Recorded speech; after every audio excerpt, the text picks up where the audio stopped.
Rage 2 has been called the sequel nobody wanted, and with some justification. Developed by id Software and released in 2011, the original game didn't exactly set the world on fire. Supposedly, id Software began working on a sequel which was terminated so that the company could focus on the 2016 Doom game. Later, the project was restarted under new management.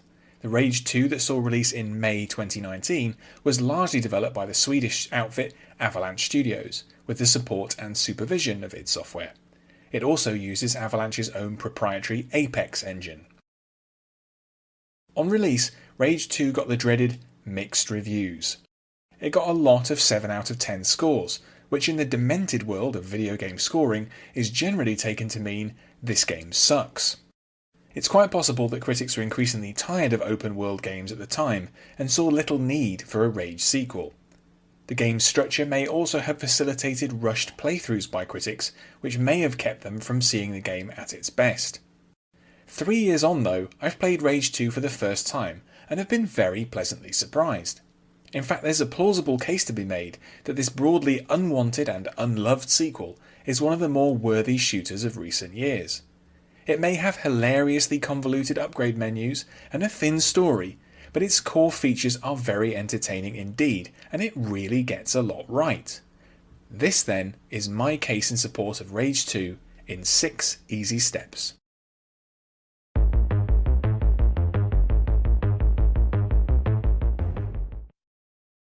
Combat ready. Rage 2 is an open world shooter, set in a world devastated by the impact of the asteroid 99942 Apophis years earlier.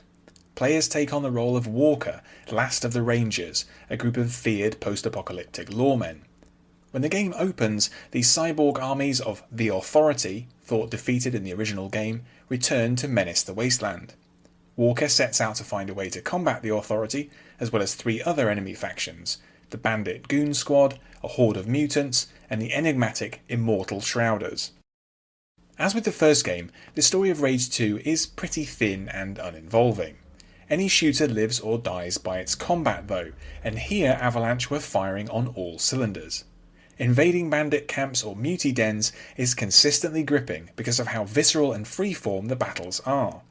As Walker's arsenal of guns and abilities expands, so too do her options in combat. Incidentally, you can also play Walker as a man.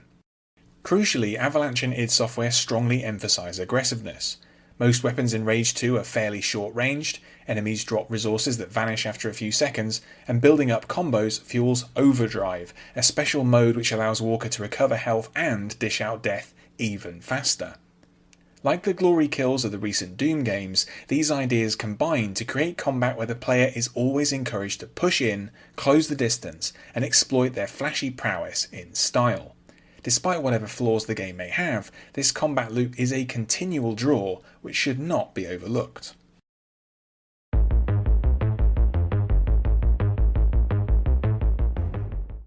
Raider of Lost Arks.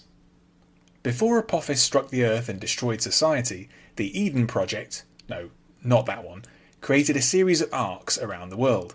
Many of these contained people in suspended animation, ready to emerge later and to rebuild humanity. In Rage 2, the player seeks out arcs in order to find new weapons and to power up their Ranger suit with new nanotrite special abilities.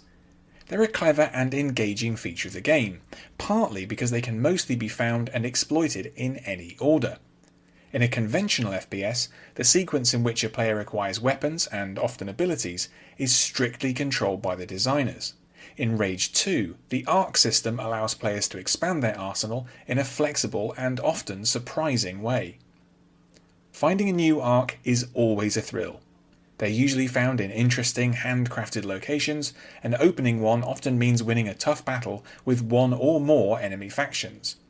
Defeating a group of foes, then cracking open an arc to discover a weapon or ability which will permanently change how the game plays, is crucial to the rhythm of Rage 2 and a vital part of its appeal.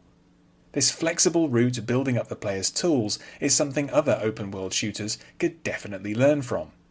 It's a shame that each arc find triggers an excessive immersion breaking tutorial sequence, but to be fair, these can be turned off.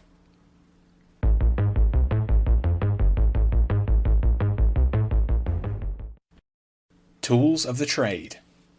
One reason why locating arcs is such a blast is the quality boomsticks that can be found within. Like the more recent Shadow Warrior 3, Rage 2 goes down the route of a small arsenal of just 8 weapons. Each one, though, occupies a fairly specific niche, and they're all tremendously entertaining to use. Standard fare like the assault rifle and shotgun are suitably crunchy and satisfying, but the game's real strength, in its killing stick department, is the more exotic options. The Firestorm revolver, for example, plugs enemies with incandescent projectiles.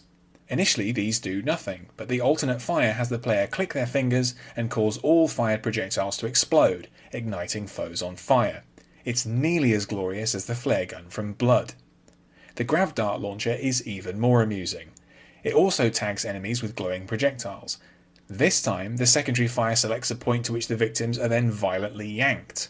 This allows all kinds of tricks, like yeeting mutants off cliffs or high up into the air so that they go splat on their return to Earth.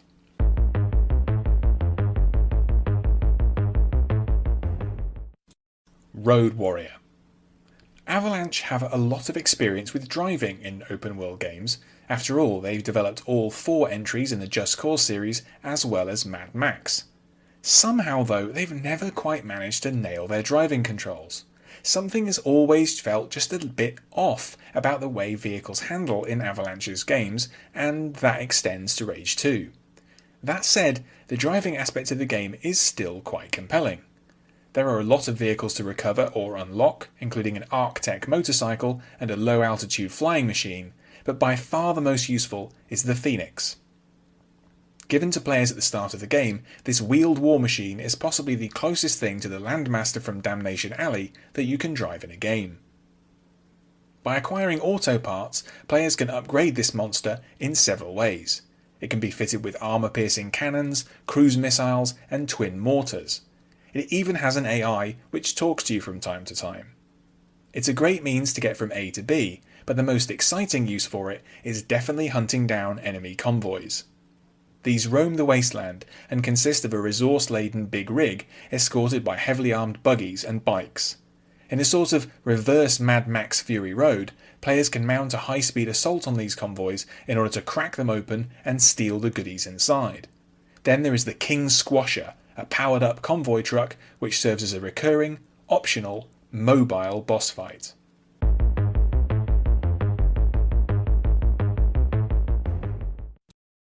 Wish You Were Here. One of the common criticisms of Rage 2 was that it has a supposedly uninteresting open world. While I think there are games with genuinely quite boring open worlds like No More Heroes, and games which don't use their open world very well, like Mafia 2, I don't think that Rage 2 fits into either category. It isn't exactly bursting with life, but it's a post-asteroid wasteland. What would you expect? The few towns are quite lively, with numerous civilians who all have ludicrous names like Liz Terrene and Shaniqua Custer Blasteroid. Of the many locations spread out across the 6 regions, a couple are once thriving towns, which have fallen into the hands of bandits or mutants. Paying attention to the wasteland, as opposed to just tearing through it as fast as possible, as some of the reviewers in 2019 probably did, reveals a lot of environmental storytelling. Post-apocalyptic settings are 10 a penny these days, but Rage 2 captures the feeling of a truly fallen and deranged society surprisingly well. It's atmospheric too. Standing by the side of the road and seeing a friendly convoy of armed buggies tear past, their headlights piercing the night, is always absorbing. The many optional locations are all handcrafted, their treasures hidden in fun and interesting ways. It doesn't absolutely teem with life, and nor should it, but the world of Rage 2 is an intriguing one to explore.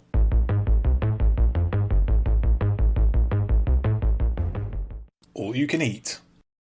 One downside of open world games is that they can often be absurdly long, requiring players to complete hundreds of increasingly tedious side quests if they ever want to see the end credits.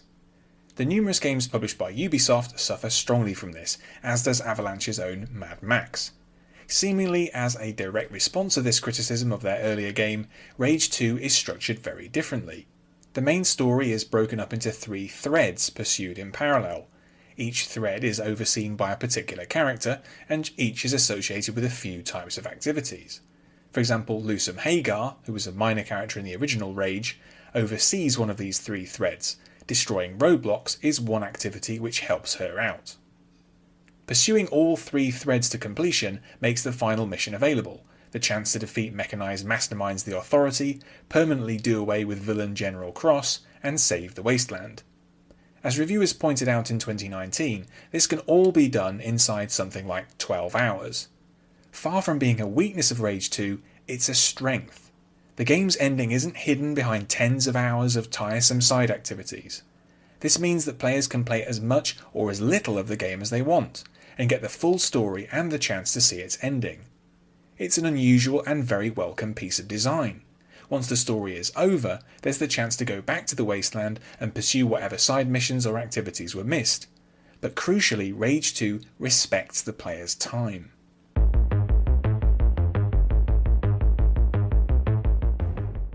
So I hope I've made a convincing case to give Rage 2 a try. You may have it in your Epic Games library already, as it was given away for free early in 2021. If you have your own take on Rage 2, that's what the comments section on my site, andyjohnson.xyz, is for. Coming up soon will be my monthly roundup of the games I played in April. In the meantime, if you're interested in Arthur C. Clarke's take on how an asteroid-induced apocalypse could be avoided, check out episode 59 for my review of his 1993 novel, The Hammer of God. Thanks for listening to this episode. You can find more of my writing in text and audio form at my site andyjohnson.xyz. You can also find me on Twitter at andyjohnsonuk, and you can support me at patreon.com/andyjohnson. Catch you next time.